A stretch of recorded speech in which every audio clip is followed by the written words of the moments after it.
নারীদের যখন হয়তো বা বন্যা হয়, সাইক্লোন হয়, সবচেয়ে বেশি ডিসপ্লেসমেন্ট নারীদেরই হয়। তারপরে আবার ডিসপ্লেসমেন্ট থেকে ফেরত আসা ওরকম ভাবে নারীদেরকে এটা আরো বেশিভাবে এফেক্ট করে।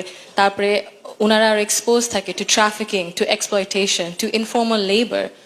তো আর আপনি যেটা বললেন যে স্যালিনিটি ওনাদের এই যে এফেক্ট করে অনেক, এটা বিশাল বড় একটা ব্যাপার।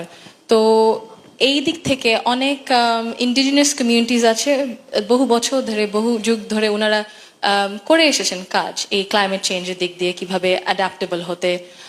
নারীদেরকে আমার মনে হয় অথবা প্ল্যানিংয়েও ইনক্লুড করা হয় না, ক্লাইমেট চেঞ্জ পলিসিস কিভাবে প্ল্যানিং করা হবে, ডিজাস্টার প্ল্যানিংয়ে। তো অবশ্যই এটা আরো ইনক্লুশন, আমাদের ইনক্লুশন আরো প্রয়োজন, কারণ যদি ইনক্লুশন না থাকে in leadership positions, mid level, junior সবগুলো পজিশনে, তাহলে আমরা ওনাদের দৃষ্টিটা পাবো না। নারী হোক না হলে আদিবাসী হোক, যে কোনো ধর্মেরই হোক, আমাদের ওই রেপ্রেজেন্টেশনটা প্রয়োজন।